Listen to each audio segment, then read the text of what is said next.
8 Ιουλίου 1833, η συνθήκη του Χιουνκάρης-Κελεσί. Μόλις το 1829 είχε λήξει ο 10ος Ρωσοτουρκικός πόλεμος, του οποίου μία απόρρεια ήταν η ανεξαρτησία της Ελλάδας και της Μολδαβίας. Στον πόλεμο αυτόν, αν και έμεινε στην ιστορία ως Ρωσοτουρκικός, συμμετείχαν και η Μεγάλη Βρετανία και η Γαλλία εναντίον της Οθωμανικής Αυτοκρατορίας. Ωστόσο, 4 χρόνια αργότερα, οι πρώην εχθροί, ο Τσάρος και ο Σουλτάνος, φαινόταν να είχαν έρθει πολύ κοντά διπλωματικά. Αυτή η τακτική δεν ήταν κάτι το καινούριο, αλλά σύνηθες μεταξύ των δύο αυτοκρατοριών. Έτσι, ο Τσάρος Νικόλαος ο πρώτος ήρθε σε συνεννόηση με τον Σουλτάνο Μαχμούτ τον δεύτερο και συνήψαν μια νέα εμπορική συνθήκη με εξοπλιστικό υπόβαθρο.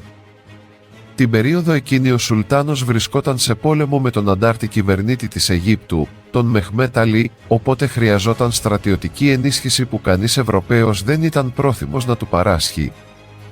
Έτσι, ο Νικόλαος ενίσχυσε τον Μαχμούτ με 12 πολεμικά πλοία και 15.000 στρατιώτες. Το αντάλλαγμα του Σουλτάνου προς τον Τσάρο για αυτή τη βοήθεια ήταν η συνομολόγηση της συνθήκης του Χιουνκάρης-Κελεσί στα Δαρδανέλια, που υπογράφτηκε στις 8 Ιουλίου του 1833. Σύμφωνα με αυτή, οι δύο αυτοκράτορες δεσμεύονταν με αμοιβαία προσφορά βοήθεια σε περίπτωση που ο ένας δεχόταν επίθεση από τρίτη δύναμη. Η συνθήκη αυτή συνοδευόταν και από ένα μυστικό άρθρο. Σύμφωνα με αυτό, η Οθωμανική Αυτοκρατορία απαλλασσόταν από τον παραπάνω όρο περί προσφοράς αμοιβαίας βοήθειας, υπό την προϋπόθεση ο Σουλτάνος να έκλεινε τα στενά όποτε του το ζητούσε ο Τσάρος. Με αυτόν τον τρόπο, ο τσαρικός στόλος θα μπορούσε να κινείται ελεύθερα στη Μαύρη Θάλασσα και να εισέρχεται στη Μεσόγειο όποτε ήθελε, ενώ αντιθέτως οι στόλοι των υπολείπων μεγάλων δυνάμεων θα αποκλείονταν από τη Μαύρη Θάλασσα όποτε η Ρωσία το απαιτούσε από τον Σουλτάνο. 20 χρόνια αργότερα ξέσπασε ένας νέος Ρωσοτουρκικός πόλεμος με αφορμή τα εδάφη της Κριμαίας και νέος Τσάρος αναδείχθηκε ο Αλέξανδρος ο δεύτερος. Όμως, αυτή τη φορά οι συσχετισμοί ήταν εντελώς διαφορετικοί. Ο επίσης νέος Σουλτάνος Αμπτούλ Μετζίτ ο πρώτος είχε στο πλευρό του τη Μεγάλη Βρετανία και τη Γαλλία, ενώ η Ρωσία είχε μόνο την Ελλάδα, καθώς και Γεωργιανούς και Βουλγάρους εθελοντές. Η Ρωσία ιτήθηκε και αναγκάστηκε σε αποστρατικοποίηση των παραλίων της επί της Μαύρης Θάλασσας, ενώ η Μολδαβία, που είχε κερδίσει την ανεξαρτησία της κατά τον προηγούμενο πόλεμο, επέστρεψε στην επικυριαρχία του Σουλτάνου. 20 χρόνια μετά από τη λήξη του Ρωσοτουρκικού πολέμου, που έμεινε στην ιστορία ως Κριμαϊκός πόλεμος, η Ρωσία συνομολόγησε μία συνθήκη με την Αυστρία. Ήταν 8 Ιουλίου του 1876 και η συμφωνία αυτή υπογράφτηκε στο Reichstag της Βοημίας. Το θέμα των διαβουλεύσεων που κυριάρχησε ήταν η μοίρα των Βαλκανίων. Ήδη από το 1875 στην Ερζεγοβίνη είχε ξεσπάσει επανάσταση εναντίον της Οθωμανικής Αυτοκρατορίας και τον Απρίλιο του 1876 σημειώθηκε εξέγερση στη Βουλγαρία. Σύμφωνα με τη συνθήκη αυτή, ο Τσάρος αναγνώριζε στην Αυστρία την επιρροή της στη Σερβία, περιλαμβάνοντας αυτή η επιρροή τα εδάφη από την Αδριατική θάλασσα μέχρι τη Θεσσαλονίκη. Ουσιαστικά λοιπόν, η Ρωσία πρόδιδε τον αδελφό σλαβικό λαό των Σέρβων, οι οποίοι οραματίζονταν την ανεξάρτητη και μεγάλη Σερβία από την Αδριατική μέχρι το Αιγαίο.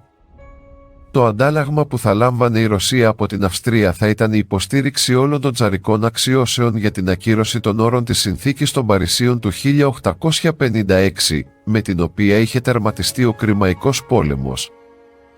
Η κυριότερη αξίωση του Τσάρου ήταν η κατάργηση της ρωσικής ουδετερότητας στη Μαύρη Θάλασσα και η επαναφορά της Μολδαβίας και της Βλαχίας υπό τον έλεγχό του. Επιπλέον, η Βιέννη θα υποστήριζε τη ρωσική επιδίωξη για τη δημιουργία της Μεγάλης Βουλγαρίας, μία ακόμα ενέργεια που θα ζημίωνε πρωτίστως τους Έλληνες και δευτερευόντως τους Σέρβους. Μία σημαντική απόρρεια της συνθήκης του Reichstag ήταν ότι τότε για πρώτη φορά ήρθε στο διπλωματικό προσκήνιο η Βουλγαρία, την οποία ο Τσάρος ήθελε να χρησιμοποιήσει σαν νέο προγεφύρωμα για την έξοδό του προς τη Μεσόγειο, αφού κάτι τέτοιο δύσκολα θα επιτυχανόταν μέσω των Σέρβων ή των Τούρκων.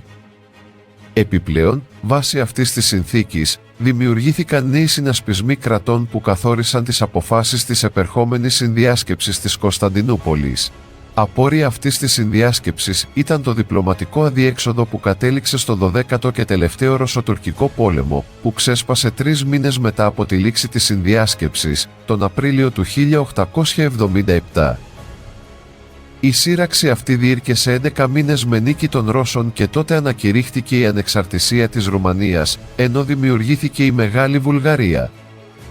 Ωστόσο, οι παραπάνω όροι, ιδίως όσοι αφορούσαν τη Βουλγαρία, ακυρώθηκαν από το νέο Διεθνές Συνέδριο που έλαβε χώρα στο Βερολίνο το 1878, οπότε η Βουλγαρία περιορίστηκε εδαφικά. Η εξέλιξη αυτή θεωρήθηκε ως ταπεινωτική για τη Ρωσία και αποτέλεσε την αφορμή για το ξέσπασμα νέων αντιτσαρικών επεισοδίων στο εσωτερικό της αυτοκρατορίας, οδηγώντας στη δολοφονία του Αλέξανδρου του Δεύτερου το 1881.